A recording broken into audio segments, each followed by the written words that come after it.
Bon, salut tout le monde. Comment ça va? C'est Veltrose. Aujourd'hui, vidéo un petit peu spéciale.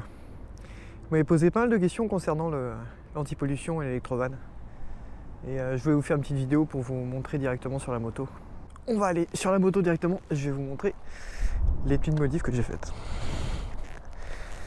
Alors, pour supprimer déjà l'antipollution, en fait, sur votre moto, vous avez normalement le module qui est là, d'antipollution.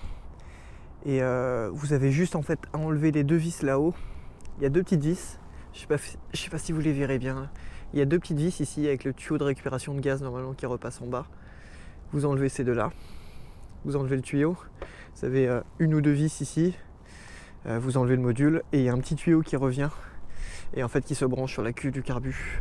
Même pas sur la cuve, sur le haut. Donc il faudra enlever le tuyau et si vous faites comme moi, vous achetez un kit avec cette plaque là et vous aurez normalement de quoi boucher l'entrée qui est ici.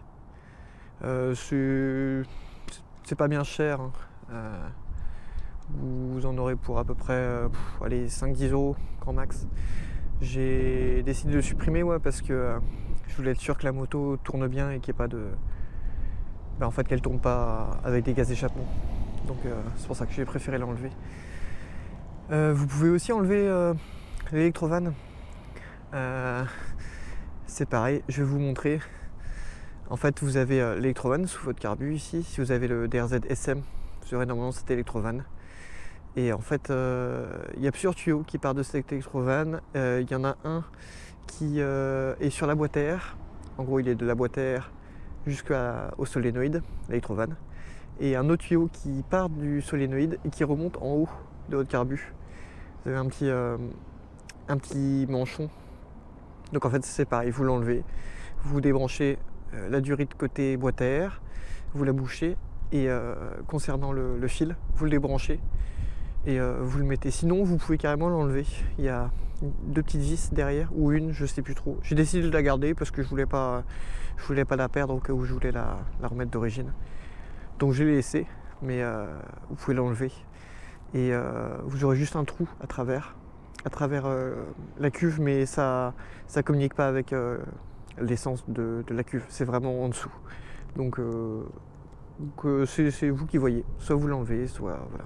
Et il faudra à tout prix boucher le haut du carbu, pareil avec un petit manchon en caoutchouc. Vous l'enlevez et voilà, vous n'aurez plus de problème. Et il y a un tracteur qui passe et c'est super agréable, vraiment. Regardez-le. Insupportable. Je vais prendre un petit peu les commentaires que vous m'avez laissés sur les dernières vidéos. J'ai vu que quelqu'un m'avait demandé par rapport à la transmission.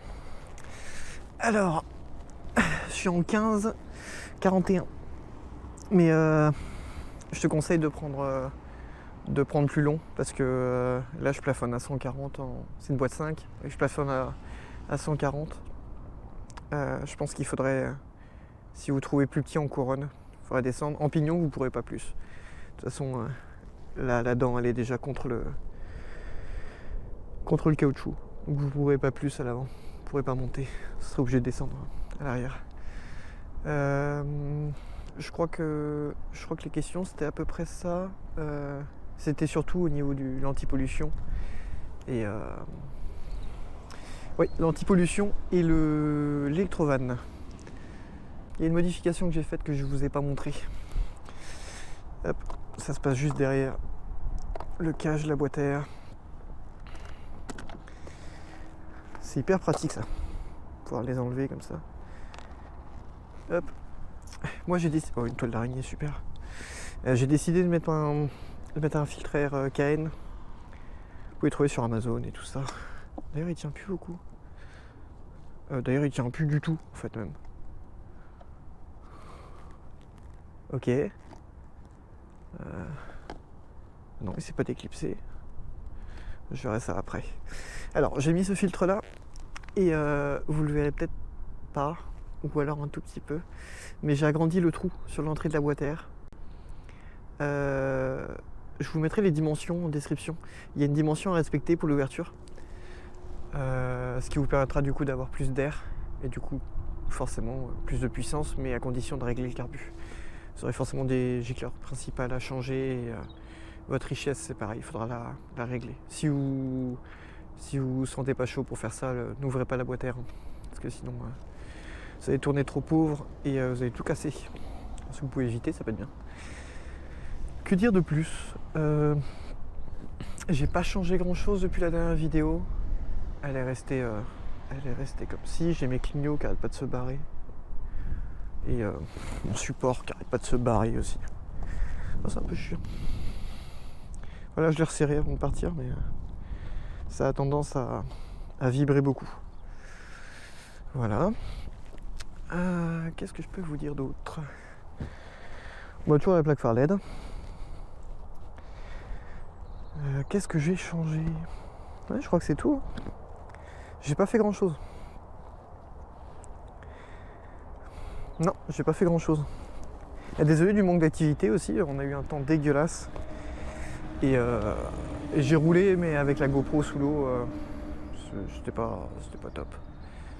C'était pas top. Je vais regarder les commentaires que vous m'avez laissés sur la dernière vidéo et je vais vous répondre directement. Mais je crois que c'était surtout l'anti-pollution qui vous intéressait. Et en soi, c'est pas très dur. Faut juste oser le faire. Par contre, je vous conseille vraiment de garder le boîtier en lui-même, l'anti-pollution, pour pouvoir la remettre d'origine. Parce que le contrôle technique nous pend au nez depuis quelques temps déjà. Et il y a un moment, forcément, on va y passer. Alors si vous pouvez le garder pour la remettre d'origine, ça peut être bien. D'ailleurs, merci beaucoup pour les commentaires que vous avez laissés sur la vidéo. Enfin, sur les 2 vidéos. C'est encourageant, je vais continuer comme ça, petit à petit, à vous faire des petites vidéos. Et surtout, vous montrer un petit peu l'amélioration de l'ADR. Je compte changer le carbu bientôt, donc je vous montrerai ça. Je pense que ça peut être très intéressant. Je vais mettre le carbu de la DRZE. Et justement là, pour le coup, la boîte à air, j'ai bien fait de l'ouvrir parce qu'avec le 39 FCR de Kiin, celui-là d'origine, de la 400 DRZE,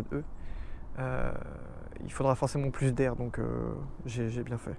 YannFoot57 avait demandé « Salut, comment tu as enlevé l'électrovanne ?» Bah du coup, je viens de te l'expliquer. T'as juste à la débrancher. Hein. Tu la débranches électriquement et ensuite tu débranches du coup côté boîte à air. Moi j'avais pas parce que je crois que ça vient d'une DRZE et il n'y avait pas la durite dessus. Mais vous avez juste à suivre les durites qui sortent de l'électrovanne là, de sous la cuve. Vous suivez les durites, vous les enlevez et vous les bouchez des 2 côtés, que ce soit en haut du carbu ou de la boîte à air. Et voilà. Et après, si tu veux la laisser, si tu veux faire comme moi, la prise, tu la planques un petit peu, histoire qu'elle te gêne pas. Et comme ça, pour la remettre, c'est plus facile. Beaucoup de gens hésitent à acheter le 400 DRZ. Hein. N'hésitez pas. Hein. Franchement, je trouve que c'est une bonne moto pour du A2 ou pour commencer en super motard, hein, tout simplement. C'est une bonne moto. Par contre, la transmission est un peu courte. Si vous faites des grandes nationales ou ce genre de choses. Vous verrez, vous serez forcément un petit peu trop haut dans les tours et ça vous embêtera, ça va vibrer, vous allez consommer et vous aurez l'impression de faire du mal à votre moto. Donc bon, je vous conseille quand même le 1541 suffira pas. Il faudra forcément une couronne plus petite. Sinon vous allez être embêté. Mais sinon, ouais, très bonne moto. D'ailleurs actuellement les prix sont en train de s'envoler, donc n'attendez pas trop je pense. Si vous voyez, ou alors une restauration. Si vous voulez faire une restauration sur un 400 DRZ qui est resté d'époque, ça peut être une bonne idée. On m'a posé la question concernant le micro que j'utilise actuellement. Alors c'est un Boya. C'est un Boya, mais je vous le conseille pas du tout, en tout cas pour faire du motovlog. Rouler avec ce micro, c'est pas bon, vous avez bien entendu de toute façon sur les premières vidéos. Le son est ignoble. Le son est ignoble, et en fait le vent, dès l'instant que le vent souffle un tout petit peu dessus, on n'entend plus rien. Ça sature et du coup c'est pas agréable pour vous. Donc il n'y a pas d'intérêt, je vois bien sur mes montages, de toute façon le son est juste ignoble. Je compte prendre le Sports Mic. Ouais, je crois que c'est le Sports Mic ou My Mic Pro. Je sais plus. Je vous mettrai une petite photo là. Je vous mettrai une petite photo pour vous montrer. Beaucoup de youtubeurs l'utilisent parce que il est vraiment conçu pour en fait. il est conçu pour empêcher le bruit de vent et il est très efficace. Alors voilà, c'est une petite centaine d'euros et je pense que c'est un super investissement. En tout cas pour faire ce que je fais là.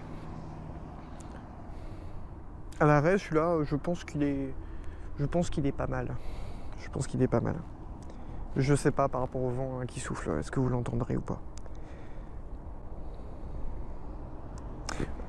J'ai vu que beaucoup de gens, il y a quelques commentaires.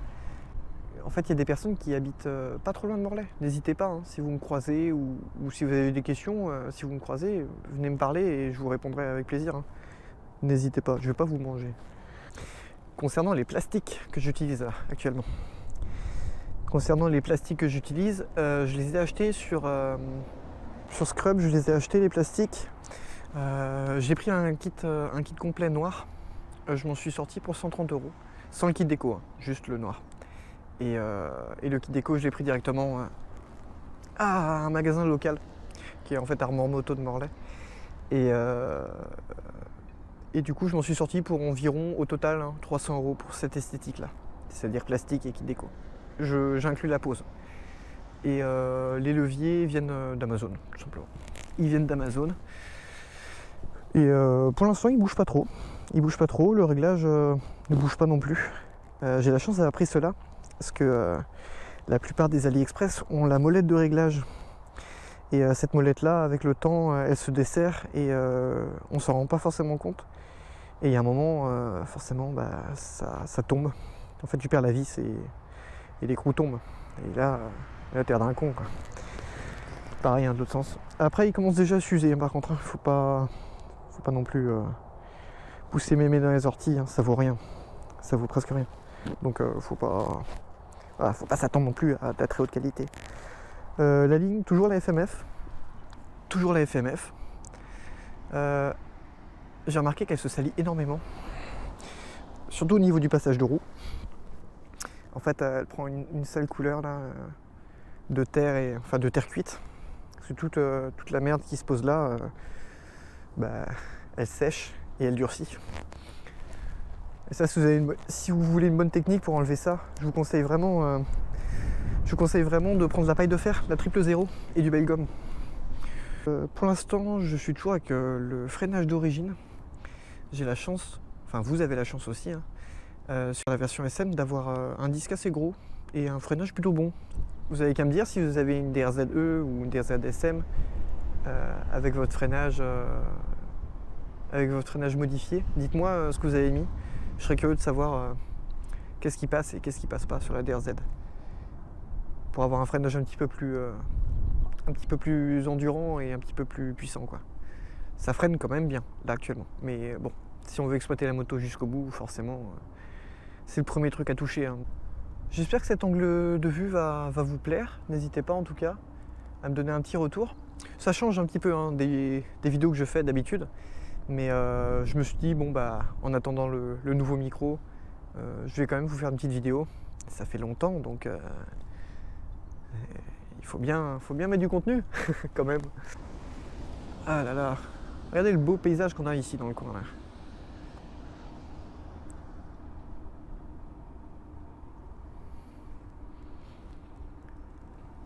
En plus, on a un super viaduc, regardez.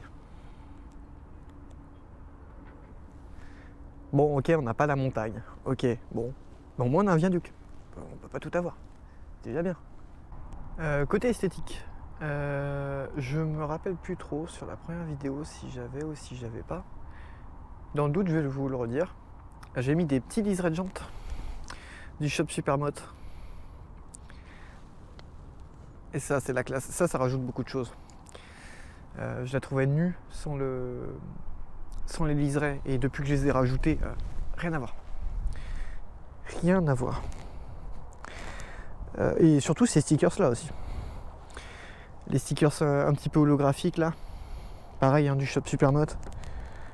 J'adore ce shop, hein. Si vous l'avez compris, hein, j'adore ce shop. Un autre petit stickers, voilà. Forcément du même shop, hein. Ça change pas. Hein. Et n'hésite pas d'ailleurs, hein, Kika, si tu passes par là, je vais me faire un prix, un truc. N'hésite pas. Hein. J'ai une moto, enfin, ce que tu veux. n'importe quoi.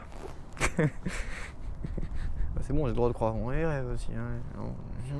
Si, il y a un truc moi que je trouve dommage. Mais en fait, la personne qui a posé Kit Déco a pas pu faire mieux. Je sais pas, il y a un gars qui me klaxonne, je le connais pas. Par rapport au Kit Déco, je suis un peu déçu de la pose. Enfin déçu, c'est des grands mots. Hein.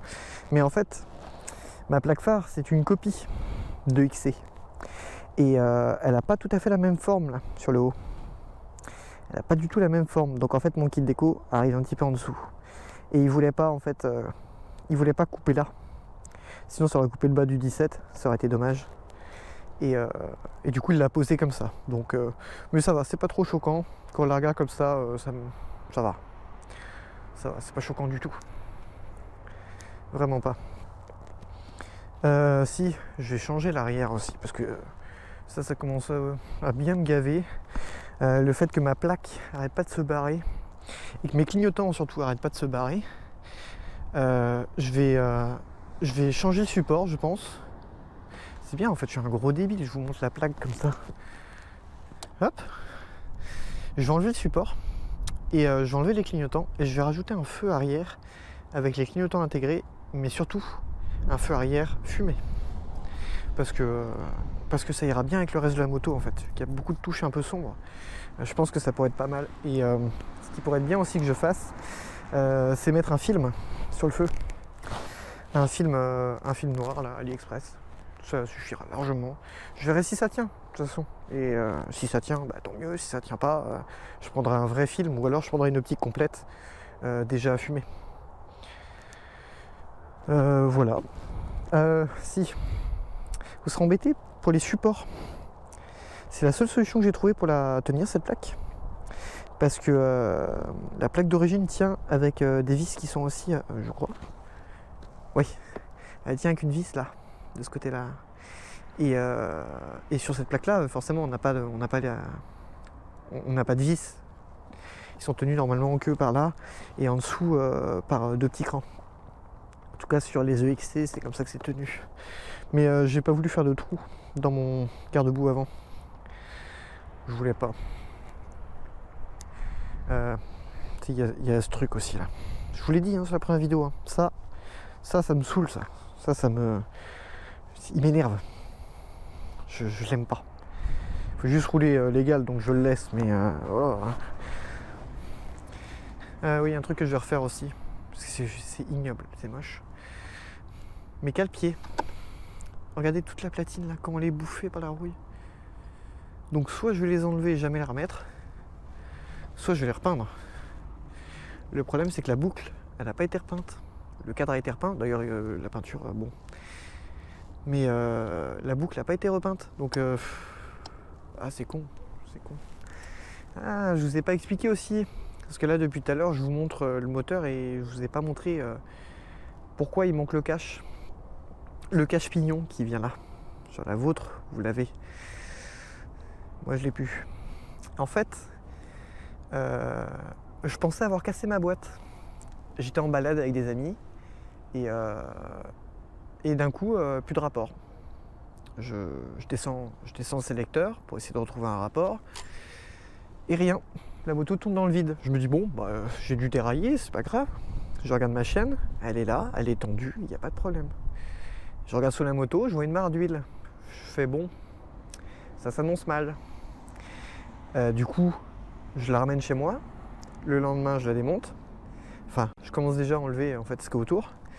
Je démonte le cache et je me rends compte qu'en fait l'écrou qui est ici, l'écrou est desserré, mais desserré au bout, genre à fleur de l'arbre. Et la rondelle derrière, complètement éclatée. Donc je me dis, c'est pas grave, je vais le resserrer et puis voilà, c'est bon, c'est reparti. Non, non, ça aurait été trop, non, ça aurait été trop simple, beaucoup trop. Non, en fait, il s'est desserré et ensuite, il a arraché l'arbre. C'est-à-dire que le filetage sur l'arbre, il n'y en a plus. Donc j'ai une boîte à faire. Est-ce que je suis content? Tu te doutes bien. Donc, la seule solution que j'ai trouvée, qui sera une solution temporaire définitive, c'est de le souder. je sais, hein. Beaucoup de gens vont me dire en commentaire, hein, mais pourquoi t'as fait ça? Pourquoi tu l'as pas retaraudé? Pourquoi tu l'as pas refilté? Parce qu'en fait, je pouvais pas. Je pouvais pas pour plusieurs raisons.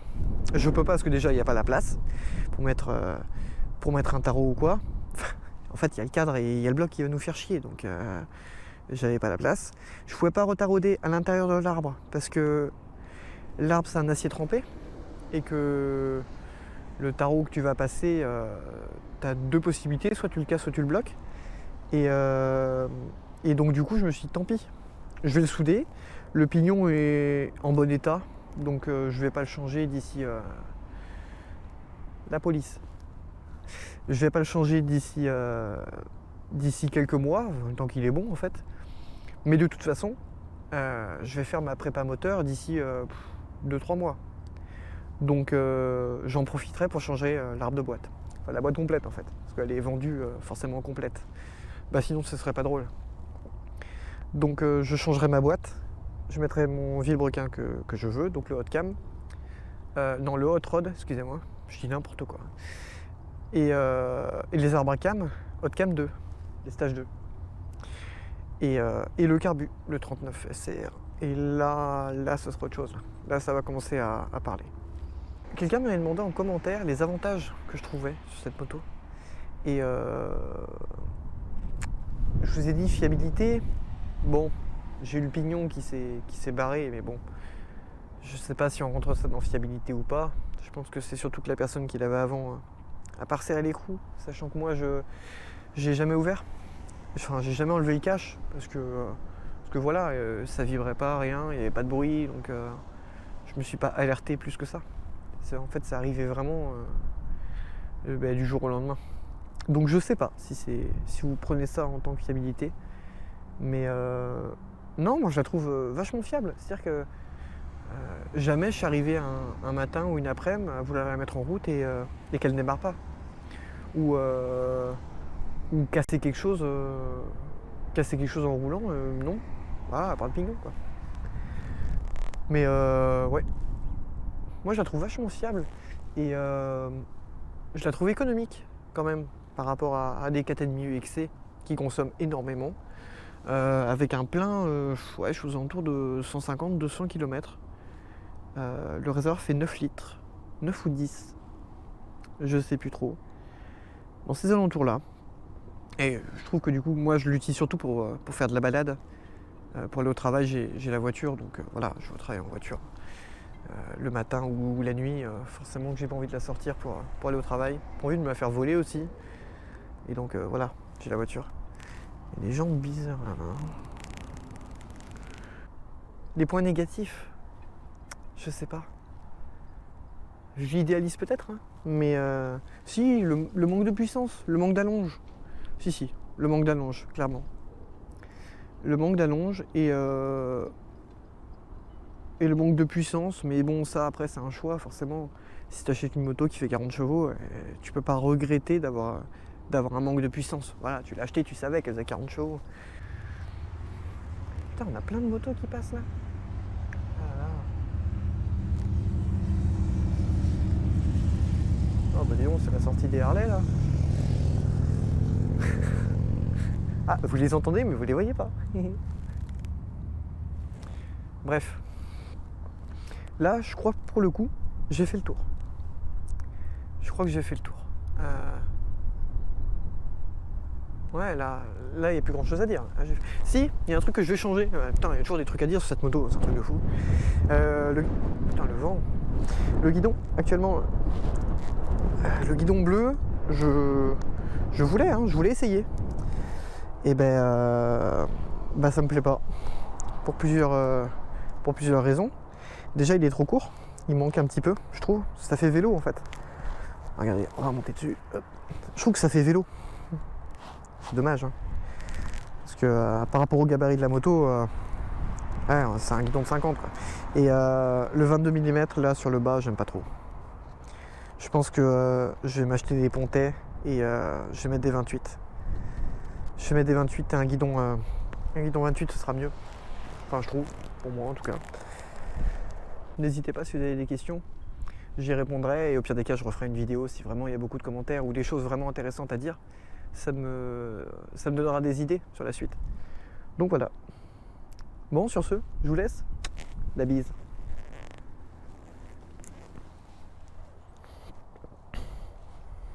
J'avais mangé des pop-corn. Des pop-corn.